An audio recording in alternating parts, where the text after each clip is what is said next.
The broadcast is now starting. All attendees are in listen-only mode.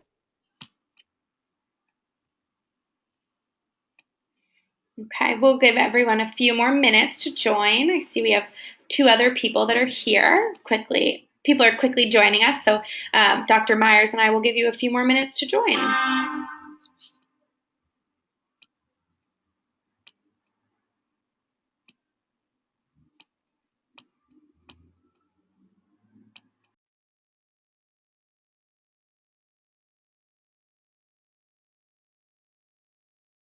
So please, take the link and share it on your social media pages and encourage other individuals to participate in our future webinars.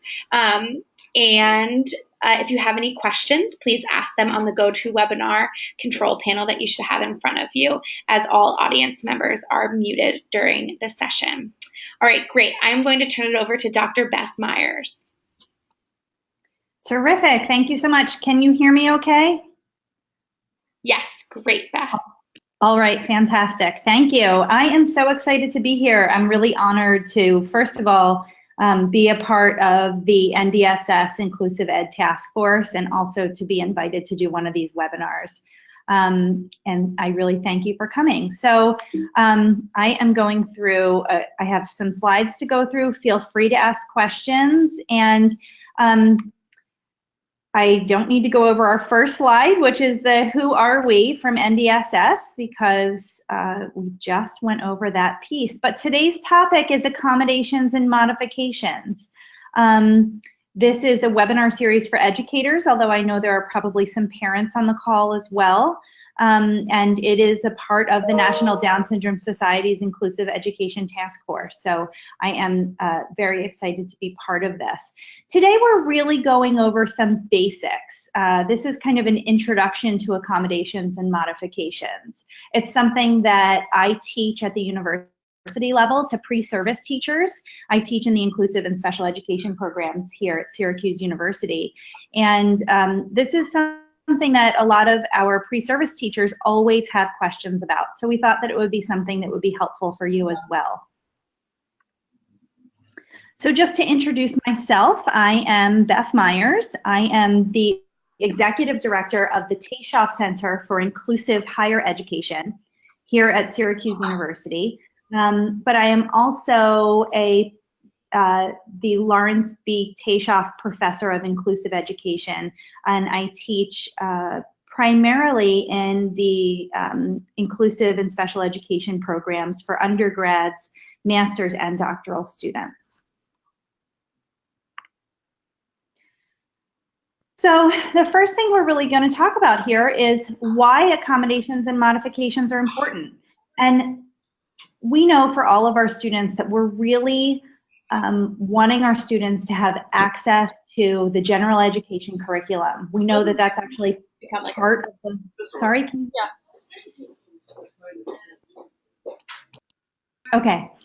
And we know that access to the general education curriculum is actually part of the Individuals with Disabilities Education Act. So it's required by law that our students have access to the general education curriculum.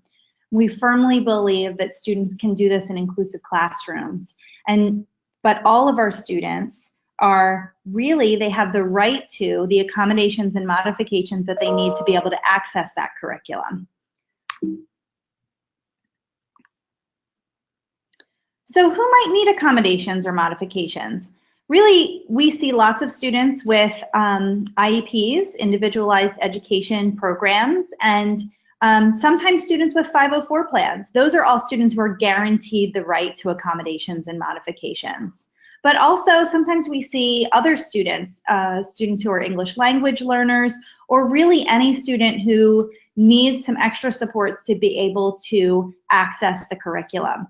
But only students with IEPs are guaranteed the right to accommodations and modifications. So often the big question that I hear from my students all the time, and for teachers when I go out to schools and do school consultations, a big question I hear is about the difference between accommodations and modifications. Oftentimes these are two terms that are really confused, And people even sometimes put them down incorrectly in IEPs or confuse the two terms when they're talking about them at program meetings or in terms of what we're providing for students in classrooms. But the big difference is, put pretty simply, is that accommodations don't change the curriculum, they just change access to the regular curriculum. Whereas modifications actually make a little bit of a change or sometimes a significant change to the actual curriculum that students are learning. So accommodations really are any kind of support that are given to help the student meet the whole class objectives. Things like a change in the environment, the format of the curriculum, or certain resources that a student's given that allow for the student to gain access to the content and or complete the assigned task. So it's really about accessing the content that all the other students are being given. Accommodations do not adjust what is being taught. It just adjusts either how it's being presented or how the student interacts with it. And I'm going to give some examples of that. So let's go through, before I do that, let's just check out this quote here from Wright's Law. Quote, accommodations allow students to complete the same assignment or test as other students, but with a change in the timing, formatting, setting, scheduling, response, and or presentation. This accommodation does not alter in any significant way what the test or assignment measures. If when we're talking about that, we're talking about modifications. So in this particular thing, we're talking really about those accommodations or how our students access the general education curriculum. So let's go over some examples of this. I put in here some big categories, but let's talk about each one a little bit individually. The first is really that there are presentation accommodations. Presentation accommodations really change the way that we present information to students. So things like what we might see on an IEP or what we might see in terms of these kinds of accommodations in a classroom are things like students can listen to audio recordings instead of reading a text, or they have access to audiobooks. Students can learn content from different areas such as audiobooks, movies, videos, digital media, instead of reading print version. So even if we use a documentary that teaches the same thing that would be in the print version, that would be an accommodation for students. Students might be allowed to work with fewer items per page or fewer items per line, particularly for students who have some difficulty with tracking or students who might get overwhelmed by the amount of content on a page. We can make things, for example, a large print, or we can put fewer things on a page, but we're giving the same material, we're just spreading it out a little bit more. Students can have a designated reader. So, for example, some of my students who are in our Inclusive U program in college, or students that I go to see in school districts when I do consultations, some of those students are low readers and sometimes they're non-readers, but they should still have access to the curriculum. And so sometimes that might mean audiobooks, but it sometimes might need a designated reader, a partner in the class who can read to them, or a TA, or even the teacher reading aloud. Students who might need to hear instructions orally, or students who might need to have instructions written down. The ability to record a lesson instead of taking notes. We know that note taking can be really difficult for some of our kids, particularly some of our kids as they reach middle school and high school and even into college, that some of our students might have more difficulty taking notes. And we do have some kids who have difficulty taking notes and listening to the teacher at the same time. And so listening to the lesson might be more important for them. And then they can record the lesson, or they can get notes from another way. So for example, another student might share class notes, or a teacher might also provide notes to the students. Students might be given an outline of a lesson. Students might need to use visual presentations of verbal material. So for example, in some of the classes that I teach, I present If there's a section that I'm presenting through lecture, I might also provide that in a written way to students. But there also might be other ways that they need to use visual organizers. Sometimes we see our kids using word webs or other visual organizers for their work. And that students might be given a list of written instructions as opposed to being just told orally a whole list of things to do. I know that that's actually an accommodation that helps me. If I have to hold many instructions in my head at the same time and then be able to follow those instructions, sometimes it's hard to remember what comes next or what I needed to do in a particular order, especially if they're more complex tasks that we should be asking our students to do. So those were all presentation accommodations. We just got through that first bullet. The next is really thinking about response accommodations. So response accommodations are really about how students respond in the classroom or respond to their assignments. And we can give students choices in this. I think that's one of the really important pieces. But students could give responses in whatever form is easier for them. Sometimes we have students who are better at responding orally, and sometimes we have students who are better at responding in written form. So we see that happen as well. Students could maybe dictate answers to a scribe. They could tape their responses on some kind of an audio recorder. We have lots of technology available in classrooms today, and some of that is very sort of simple, low-cost technology. Sometimes students even just using an electronic spell checker or a word processor, whatever that might be, whether it's a laptop or a word processor only device or an iPad, that students can use those to type up their notes or give responses in class. Students can maybe use a calculator or a table of math facts. Sometimes we think that it's more important that students are learning some of the concepts rather than rote facts, and so it's really important that our students are able to give responses in a way that's useful for them. There's also setting accommodations. That's sort of another subset of accommodations. But setting accommodations allow students to work or take a test in a different setting. They might need to move sometimes to a quiet room or a quiet space within the room that has fewer distractions. Even my college students have to do that. I usually have several college students who need to take their exams in another space because it's less distracting.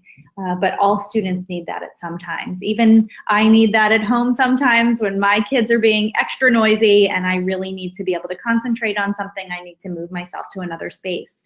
So giving students those options can be really helpful. Having students sit where they learn best. Some students need to sit in the front of the room. Some students need to sit in the back. Some students need to sit near the door. Some students need to sit away from the door. So it really depends on the individual student where the preferential seating might be. Some students need special lighting or special acoustics, particularly if they have some sensory issues. Some of our students might need to take tests or do particular work that requires a higher level of concentration in a small group setting, even though they might be getting the rest of the content in a larger group setting. And some of our students need to be able to use sensory tools. And so we might need to not change the setting, not necessarily move students from one setting to another setting, but we need to provide accommodations within the setting. So, for example, I went out to a school to do a school consultation, and a student was sitting at his desk but in a rocking chair, or there were other accommodations to the setting as well. The next piece is timing accommodation. So I put here as an example, extended time on tests. Lots of our students might get time and a half on tests or double time on tests, particularly as we see older students who like junior high, high school, into college. But even for young kids too, they might need extra time, really more time than their classmates on test. So other timing accommodations might be more time to complete a task or a homework assignment or a project. Having extra time to process oral information, especially directions. I think one of the things that we need to do as teachers is really give some more time for our students to process what's expected of them, to process the directions that we give, to check in to make sure that they're understanding the directions and that they've had enough time to process the question before we're expecting an answer. So some of our students really need more of that lead time. And some of our students need to be able to take breaks. And, you know, as we're seeing, especially for the older kids, we're seeing things like block scheduling. I was out at a high school and classes were 80 to 90 minutes. And that's a really, really long time for kids to be able to sit and pay attention, no matter how old they are. And so one of the great ways to keep students in the classroom is for teachers to switch up how they're presenting information. If you're doing a lecture for 80 minutes, that's hard for anybody, even adults, even PhDs, to pay attention to. And so when I'm teaching in larger block classes, I really try to switch things up a lot. I might lecture for 5 or 10 minutes, then show a 3 to 5 minute video, then do a 10-minute activity, then lecture again for a few more minutes, then do a question and answer session. So there's ways that we can break up the timing of a class that can be helpful.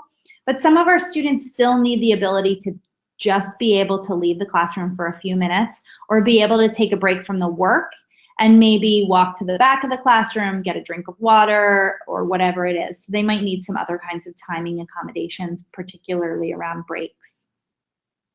Scheduling accommodations happen too, and we can count those scheduled breaks in here as well. But this really goes pretty similar with the timing accommodations, that students might need more time to complete a project, that they might need to take a test in several time sessions or over several days. Some of our students can get really overwhelmed by something like an exam or even a larger scale project. And if we can break things down into pieces and spread them out over a couple of days, a lot of times that makes it so that our students are able to access the information. Sometimes our students might need to take sections of a test in a different order. And that is a pretty easy accommodation for us to be able to provide, that they would, you know, answer the multiple choice questions before they would answer the essay questions, or vice versa. Or that students might need to take a test at a specific time of day. We know some of our kids do really well first thing in the morning, and some of our kids do not. Some of our kids do better in the afternoon. And so if we're doing something, particularly things that are more high stakes, if we can try to schedule those at times when we know our students are at their best. Is the student freshest before lunch or after lunch? Is the student freshest after they've had gym class, for example, because they're kind of revved up and they're really stimulated and ready to go? Or are they totally exhausted after gym class? It took a lot out of them and they need to take a break. So, you know, sometimes we really need to think about individual students and how we need to adjust schedules for them. And then the last one that I have on this slide is really organizational accommodations. So there are, and lots of our students have some difficulty with organizational skills. And when we talk about executive functioning, often people think that executive functioning skills really are only organization, but that's not only it. Executive function can be tied to lots of things, including organization and being able to organize your work and find the right folder. But executive function skills also mean being able to plan out the sequence of tasks and then be able to execute those tasks. And so lots of our students need assistance with those kinds of things. Sometimes they might need to use an alarm to help with time management. I need to do that for myself. I'm not that great with time management, and I'm always cutting things a little bit too close. And I think that for some of our students, they need reminders and they need accommodations to be able to manage their time well. But it also might mean organizational skills like marking texts with a highlighter, or coordinating assignments, or thinking about using your planner and how to use your planner in a way that is actually helpful and not just an assignment. Oftentimes we say to students, you have to write this down in your planner, but if they're not using that as a tool, then really what's the point? I would not be able to function in my life without the visual supports that I use, such as my calendar. If I didn't write things down on my calendar, I would really have a hard time managing what I needed to do in a day. And the same goes for any student. So we need to think about the visual supports that we provide for them, particularly in terms of organization. And if our students need particular instruction in things like organization or study skills, I think we need to be able to provide that for students. And those are all accommodations. Those are not modifications. They don't change the curriculum in any way. They don't water down what we're teaching students. They're just making some changes so that our students can access the general education curriculum. Now on to the next slide. The next piece is really about modifications. And modifications are okay too. We usually try to start with accommodations for things. We do see as time goes on and some of the curriculum content gets more complex, that some of our students really need increased modifications. And I think that it's important to note that many times we can keep kids with their peers and in the general education classroom if we really allow ourselves to make some modifications, and that could be a really important piece. Modifications are different from accommodations because modifications are really more geared towards changing the work or the objective. So we're really changing part or all of the curriculum. And I'll talk about some examples of that in a minute. I would say my one caution for this is that students, we really want to allow for students to access the general education curriculum as much as possible. So we want to be careful that we're still hitting the really important pieces of the curriculum, and that we're not sort of taking all of these pieces away so that they're doing a separate special education lesson within the regular classroom. We can really think about ways that we can modify the curriculum so that they're accessing the general education curriculum with modifications. So some examples of that. I think that sometimes people don't really know what this could look like, but sometimes it could be as simple as reducing the number of spelling words. So if a student has 20 spelling words in a week and my student needs to have only 10, that's okay. Or if my student needs to have only 5, that's okay. I would much rather my student be accessing the general education curriculum and concentrating on learning 5 words or 10 words than learning 0 out of 20. If we can really concentrate on bits and pieces that are important, let's focus on which of these spelling words we think are going to be the most important for either the vocabulary lesson or the readings that we're going to do this week, or this self-advocacy skills that a student needs. Out of all of these spelling words, which ones are going to be the most critical? We also, another example in a social studies lesson, for example, is that we would focus on one explorer instead of all of the explorers in the age of discovery. That we would maybe focus on one particular point or an overarching piece of the curriculum. And I think that that's a great example. Another example might be really thinking about, for example, when we're studying the Civil War, instead of really having our students memorize every battle in the Civil War, how many of you remember all the battles from the Civil War from when you were in school? And is that an important piece to know? But really what the critical piece of those lessons is, why was the Civil War fought? What was the point of the Civil War? What are sort of the big overarching themes of the Civil War and why we've learned about it today? And so if we can really talk about tackling those main pieces, then sometimes the minutia or the other details don't seem as critical for our students to learn. And so we pick out the really critical pieces. Or for example, in math, it might be simplification of numbers. So in math problems, we might be thinking about using whole numbers instead of decimals. or using whole, half, and quarter fractions as opposed to 3/7 or some other more complex fractions and math dealing with fractions. Use the ones that are probably most practical for our students. And Sarah Jo, who helped to organize these webinars, had asked me to put in one particular slide. And she asked me to add this slide because this is really an area that I work on.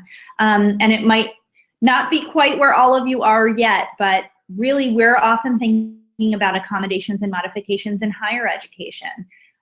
I work with many students with Down syndrome and other disabilities who are attending college, and they're taking college classes. And really we're looking at what kinds of accommodations do we need to make in college classrooms as college professors for our students to be able to access the curriculum. Many of our students sort of automatically qualify for certain accommodations.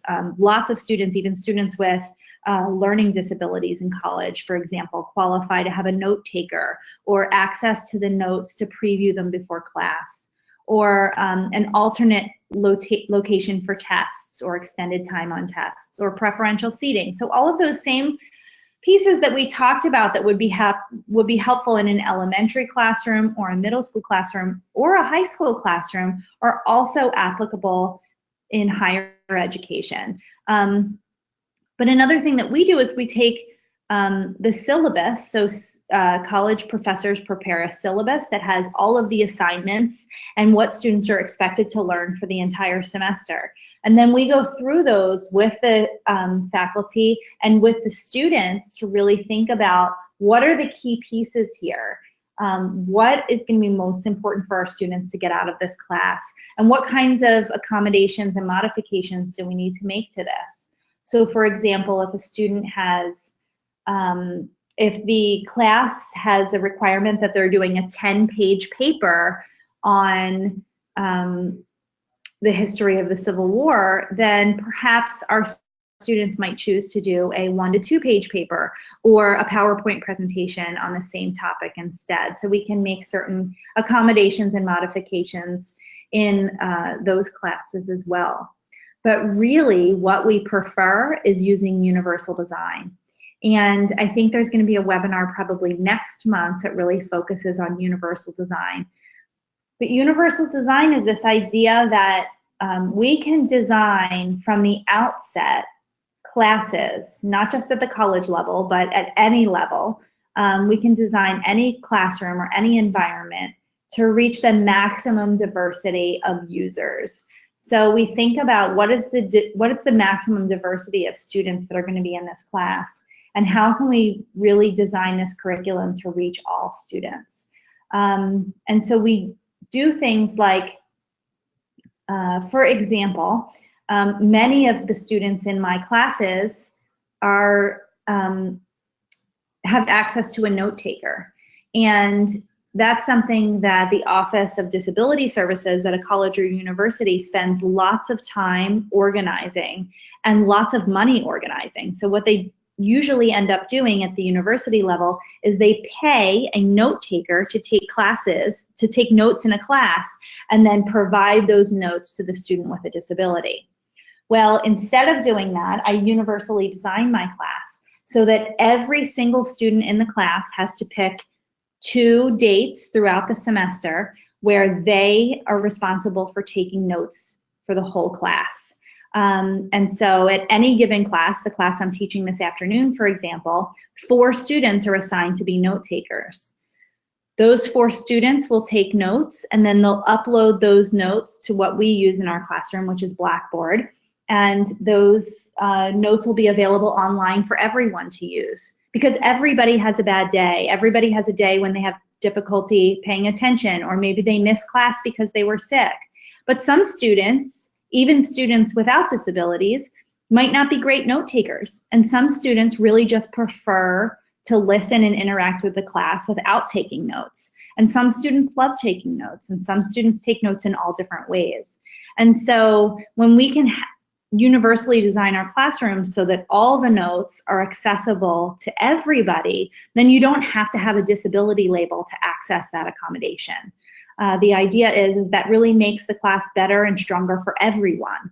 So we really try to think often about universal design and how we can use universal design in our classrooms. And so I think next month, I'm putting in a little plug for it. I'm not sure who's doing next month's webinar, but I think if universal design is the topic, I highly encourage everybody to really get on board with that, because there's so much that we can do in terms of universal design. Okay, so actually we are at the end of this portion of the webinar. Sarah Jo had said, if you have other questions about specific things, please contact her at this web address at ndss.org, or to sign up for other webinars, you can do so through ndss.org. But for right now, I'm really able to take some additional questions. I have to figure out how to do that, so give me a second here. Dr. Myers, would you like me to read them to you?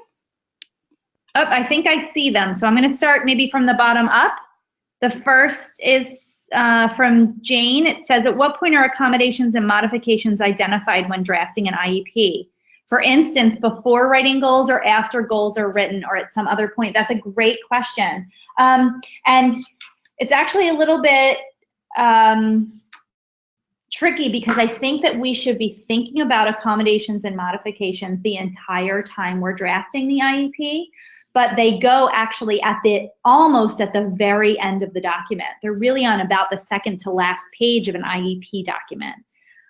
So often we don't think about the accommodations and modifications until later, but we should be thinking about them much earlier in the process.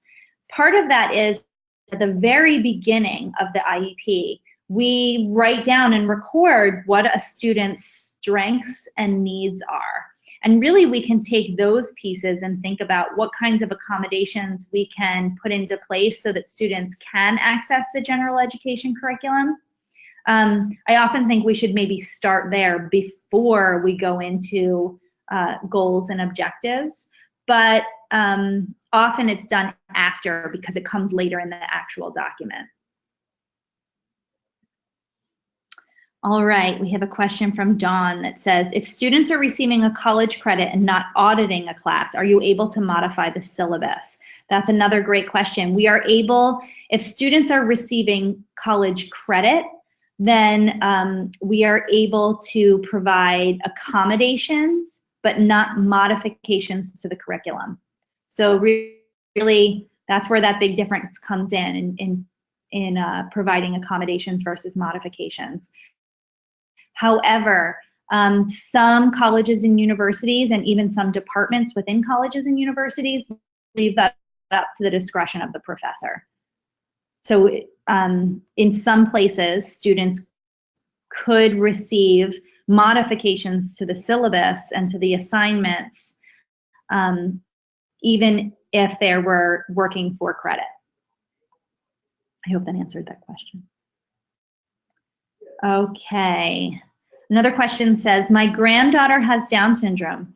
When my daughter presents anything from Wright's Law, the ARD does not recognize anything from Wright's Law.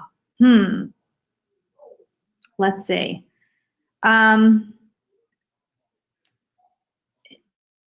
So that's a tough question, because I'm not really sure, and I completely see what you're saying.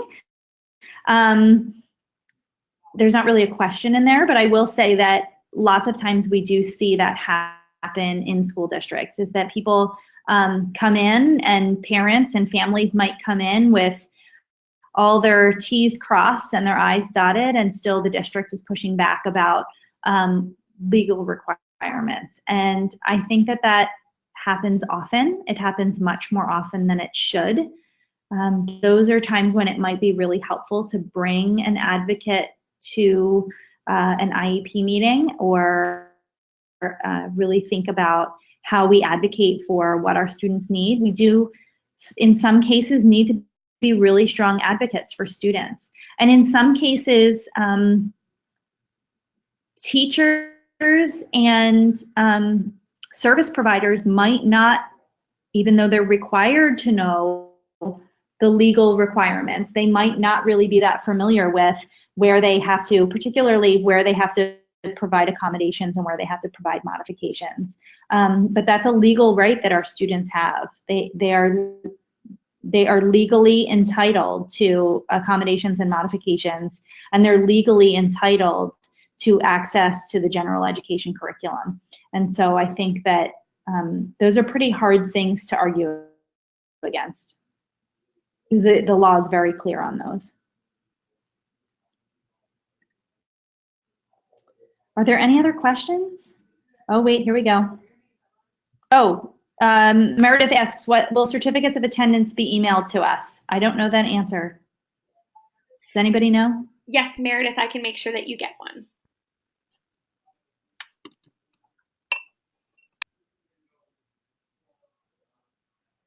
Terrific. Are there any other questions?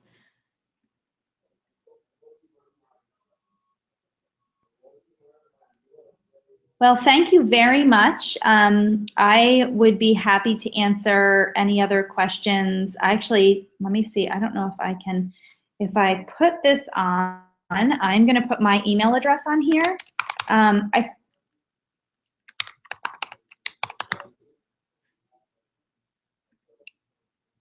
Okay, I just typed in an answer and said send to all, and that has my email address, but it's BEMYERS@syr.edu.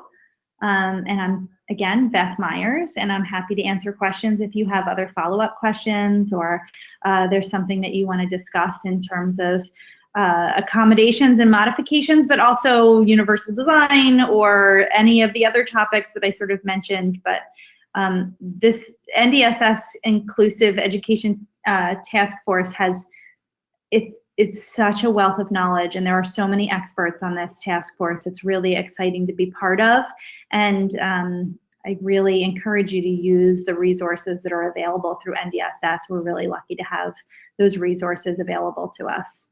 So thank you very much, and I look forward to talking with you again in the future. Thank you, everyone. Have a wonderful day. Thank you, Dr. Myers. Thank you.